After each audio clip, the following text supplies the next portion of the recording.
All right, we're gonna see how far we can get on this bad boy today. Doesn't have a name yet. The new IQ Elite Capellix RGB AIO from Corsair features a split copper cold plate for optimal efficiency and cooling. The low noise centrifugal pump delivers a flow rate of up to 0.82 liters per minute while generating less than 20 dB of noise. The included IQ Commander core turns any case into a smart case, allowing for fan, pump, and RGB control all through your AIO. To learn more about the Elite Capellix AIO from Corsair, click the link in the description below. So before we get started today, I want to give some special thanks to two different companies that I reached out to for some assistance with this build. One I've used for many years, the performance, I cannot say performance-pcs.com for some reason today. No, seriously, Performance PCs is a company I've used for many years. The original Skunkworks featured them. Every custom build I've actually done has pretty much used parts from them. They are my go-to for water cooling bits because they sell pretty much everything on the market. All the brands are pretty much represented there, whether it be Primochill, Bits Power, Bike Ski, EK Water Blocks. They're all there. So I reached out to them and they sent me a bunch of stuff, fittings, some Bits Power stuff, some cable tie downs we'll show you here in a sec. And this reservoir, we're gonna unbox this together actually because I had a different reservoir in mind. And they were like, you know, based on this build, because I told them, I said, watch part one of this and then kind of give me some feedback on what you think would work in this build. And Hank, who's the owner of Performance PCs, was like, hey, have you seen the new Bits Power reservoir? And I was like, no. He's like, check this out. He said, these are our favorite reservoirs right now. They're a bit pricey. I don't necessarily want to say the price because I don't want to put you guys off, but trust me, they sell everything, whether it be, you know, entry-level stuff and high-end stuff. This reservoir is almost $400. Yeah, but it's the premium stuff from Bits Power. And one of the reasons why I went with it, and I'm really disappointed to see that it's not cable sleeved at $400. Fortunately, I still have cable sleeving stuff available here in my sleeving box that I can use to do, but you shouldn't have to do this on something that's over 350 bucks. Anyway, this is a D5 pump down in here. You can see it says premium. The square design fits in very well with all the square stuff I've got going on in this chassis. Here's the 3090 right here. Don't fall over. And one of the things I really liked about it is this anodized piece right here is really, really close to the color of the 3090. It's a little bit more saturated. The 3090 is a little darker, but when they're separated, and in the case where it's, you know, a little bit more dark, it's not going to be as obvious. But I thought that this would fit very nicely into the squared theme, and then it does have RGB lighting in there. It's up here. It is addressable. And then it's going to probably end up going right there. Now, I also did take the front radiator out and just put fans on there because with the front rad, it just pushed everything out too far. If you haven't seen the first part of this video, you should go and check it out. I'm having an issue with the size of the 3090 in this big chassis is actually taking up more space than I anticipated. So I've got the front fans just as fans now, just to give me that clearance that I need. And to be honest, with running a thicker radiator up top, I don't need all these this rad space because I'm not water cooling the card. A lot of people were sending me links like, why aren't you water cooling it? There's FE blocks, you know. That card's cooler is the entire centerpiece of this build. And so getting rid of that cooler does not seem like a very cool idea. But they carry all the major brands, so you can find something that fits your build. And then of course they sent me radiator and fittings and all that sort of stuff. Unfortunately, and sorry Hank, I can't use the radiator, the Hardware Labs Nemesis GTR that we got, which is like the most overkill badass radiator because it's too thick. This is the Black Ice Nemesis GTR. It is a big, thick boy. It is the radiator equivalent of me.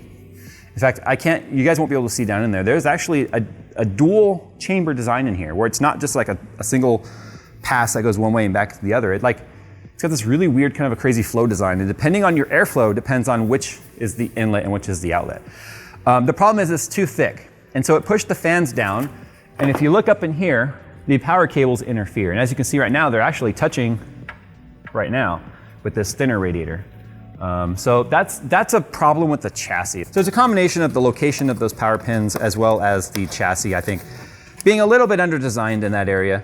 Inwin makes great stuff. but I feel like they just miss a lot of simple things as well. And I'm definitely learning what those things are as time goes on, and that's why I like building in cases rather than just reviewing them, because you learn these things as you build. The other company that really helped me out here is Titan Rig and Mod 1. So Mod 1 is a company within Titan Rig that does all of these custom cables. And you guys have seen me use Cable Mod in the past, but I decided to go ahead and give a company I've never tried a shot to see what they can come up with. And these are the colors we sort of came up with. Very basic. This is their blackest black, which is like the darkest that they've got. This is shade 19, which is the more of a gunmetal. Then we've got titanium gray right here, and then it proceeds back the other way. I didn't put any color in here because there's no color really in this build with the exception of the 3090. And they didn't have any sleeving that was close to that color of bronze. So I just said, think of Batman, like modern Batman. And then this is what they came up with. So they supplied the cables for me for the EPS power and the 24 pin and then the SATA. I am using still the EVGA 12 pin because they are still waiting on certification on their 12 pins, because remember, NVIDIA has to basically look at and validate and make sure that the pinouts are correct, the quality of the plug is correct, and the pins themselves are correct. That way you don't blow up your card. So as soon as they have their validated one, they'll send me one that matches this theme. So in fact, they even sent this really nice machined logo for their brand right here. It's metal. It's not plastic, that's metal. I stuck it on there to see how it would look, and dang that adhesive isn't strong. So it's there now. So there you go. Titan Rig, there's your logo right here in my build. So if you guys want to check out either of these brands, Performance PCs or Titan Rig and Mod 1, I will put their links down in the description below. I will also put a link to this guy right here, this 5-inch liquid crystal display. One of the most common things Phil has been asked over and over and over again is when we did his shift build, he added an LCD screen behind the glass that he used AIDA64 to make a custom readout. Basically, it's a gauge cluster. It shows things like his frequency, his temperature, voltage, all that sort of important data that you would have like on the dash of a car is basically right in the glass of his case, so he can always look over and see it. So he had to custom write like that, and he's gonna do that for me on this. We might use it as an opportunity to make a video about it. The problem is, it's a big pain in the butt. But I wanna put it down here in this opening. That's what I wanna sort of tackle today. I wanna see if I can get the screen sort of handled. Now this is one of the nice things about the in-wind chassis and our iFixit! I'm missing a bit! iFixit! Another iFixit! iFixit! Sticker! Dude, super iFixit! You, the guy that's just a friend. So what I started to say is that the in-wind cases are nice because they have, basically the entire assembly of this thing is done with screws. So you can tear it apart very easily. So like this panel, you can see I've already got the power supply in here. I don't want to have to like work around the power supply, so I can just take this out. And one thing I'm going to be able to show you by taking this out, so I can show you one of the major flaws of this design, of this case, that I'm very unhappy about, is the power supply placement. So if you look here, the power supply mounts into this bracket, and that bracket is not movable. It does not move forward or back. But then right here is 1/2 of the drive cage that I took out, because there was a drive cage support here and there was one here. So if you look, this is a fairly standard length 1200 watt power supply. And so unless you have a really short power supply, you don't have a lot of room for your wires. So I took this out and then I dremeled off the supports. In fact, let me show you one that's not modded so you can see what it looks like. So this is the other bracket. So I basically cut off straight across on all 4 of these like posts right here, and then made it a big opening. I filed it smooth so I didn't cut any wires, and I spray painted it black.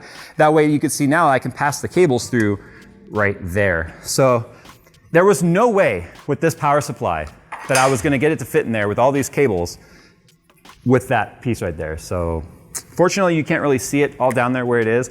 It's just like, come on guys.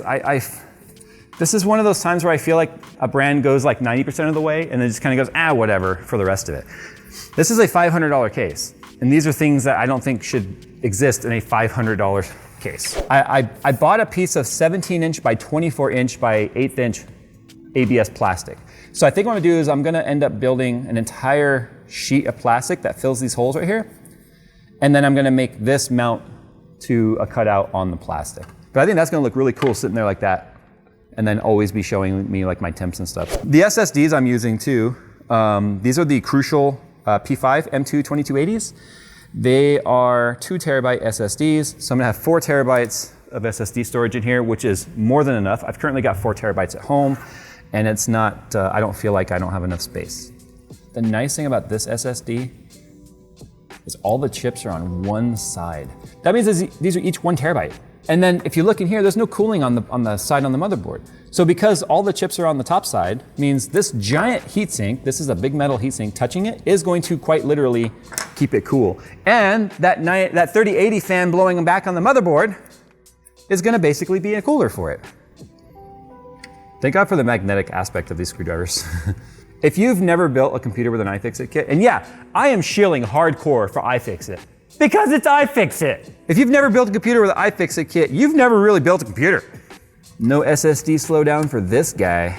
Oh, by the way, the rad I ended up using, since I got distracted earlier, is just one of the thicker Nexos rads from AlphaCool. A little bit less FPI, I think it's only 10 or 12 FPI, which again is fine. Stop flailing it around and trying to focus on it. This is the rad that I'm using right here. It's the Nexos ST45. I've got the 3 Lee & Lee fans on there. So one of the things that's bugging me about these fans is because they have to pull in air from the front. That means they've got the stickers on the back. And the super OCD inclined are gonna look at this and be like, ah, I'm triggered because it's upside down. I can't help it because I want the connector that connects to this to be on the bottom. And it can only connect on one side. So if it was at the top, I think it would look pretty bad. So what I'm gonna do is I'm gonna see if I can't find some generic like machined rings, maybe that don't have the logo, but they're like stick-ons, to stick on the backside of the fans so that they have that stainless steel or that machined look to them. But what I started to say about the rad too is it's only, I think, 10 FPI, which is fins per inch. Plenty of cooling for a single CPU and the VRM. Again, no GPU. So it means I can run these fans at a lower RPM without it having to overcome nearly as much back pressure or resistance of the radiator, if you will, because you can see right through there. So this is the back piece. This goes here. This is just like the Inman 928, only it's a 925. You got 3 fans on the back that pull air out. Your cables all go through here. You got these cable combs. I'm gonna go ahead and attach the fans to these because I think what I need to do next is I need to attach the controller for this with that little control box right there, because it's got a USB interface that's gonna have to plug in down here at the bottom. And as soon as I put in the graphics card, it's gonna block it. So these are the Lee & Lee Unifans. They all connect together. I've done a whole review of these. You guys should check it out if you haven't already. They snap together. And as such, they have one wire. They connect to each other, and then you can mount them to the thing you wanna mount them to, or in this case, like this. The RGB on them is on both sides. So you can see it's on there and it's right here. And that's why I'm using them for this build, because the only lighting that's gonna be in this case, no strips or anything, is going to be strictly the RGB lighting from the fans. And then this just connects down here. And that's your one connector. One fan header, one RGB header for all of up to 4 fans, and you can do 16 of them on one controller. Oh boy, they don't line up. So you know what's funny though? I'm just gonna line up the center one because they're connected to each other. So it doesn't really matter, does it? Now I know right now someone might be thinking, okay, so does that mean they don't fit on radiators properly? You can see I have them somewhere mounted to a rad already. The rads are designed for the fans to be butted up against each other, which is exactly how these are mounted. The problem here is this chassis, the way it's milled like this, has them specifically spaced out a few extra millimeters. So it's really the chassis issue. Most cases do not have single holes like this. They have a strip that the fan can slide along, which is why they will always line up. See, from that perspective, which is how you'll see it in the case, actually it's like that. Looks great. And then you can see the back, they're just mounted right there. And look, they're not holding it by the one that's not attached. So that's how strong they are. Okay, that's handled. So this is the control box.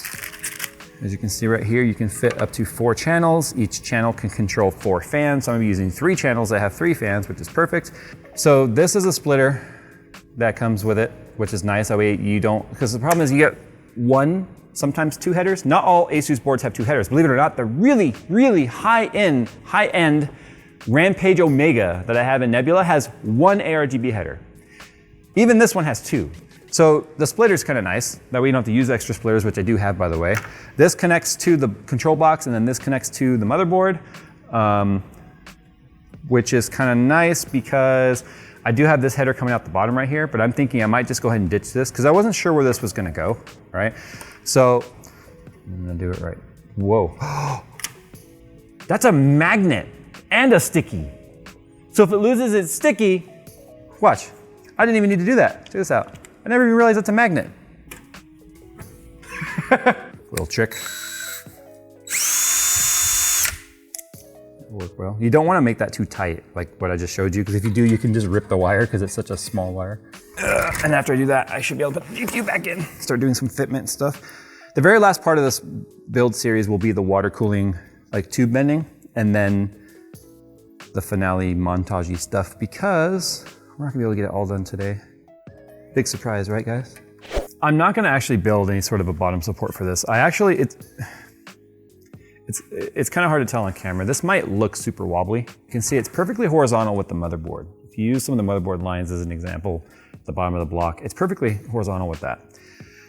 What I ended up doing was just sort of reinforcing the back piece here with where I have things screwed in and mounted. I found that tightening these up and then adding this screw right here just added another point of mount for this bracket to be mounted to the back piece. So instead of this part right here being able to flex down some, that screw is holding in quite a bit. I didn't originally have a screw there.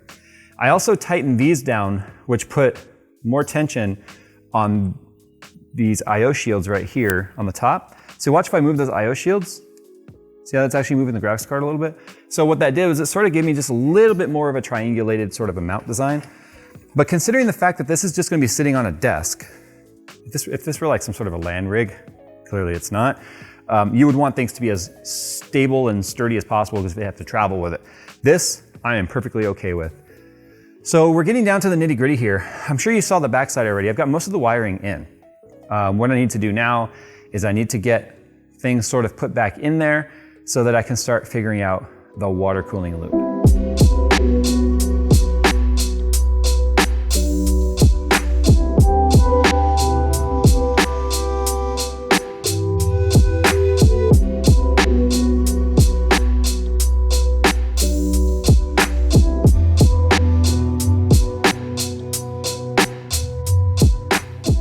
So this is where we're gonna probably go ahead and end for today. The last part of this video will obviously be the finale, it'll be the loop. The monitor setup, this is just sort of mocked up, I'll show you here. But here's what we did. I've already showed you, I sort of reinforced the back right here so that this has a lot less wobble. I feel very good about the way that that is currently sitting in there. We got the Bits Power premium reservoir in there. So I think that Performance PC's recommendation of using this in the aesthetics of this build was spot on. Now, I said earlier I ordered some ABS plastic sheets, and that's so I could do a couple of things. One, so I can make a block-off plate for this hole right here, because we're not using that for the power or for the graphics card. The other thing we're gonna have to figure out is how we're gonna do this monitor setup. If this were just a rectangle opening, this would have been so much better. I get there trying to make this look like a cool design, but this unfortunately is making it more difficult.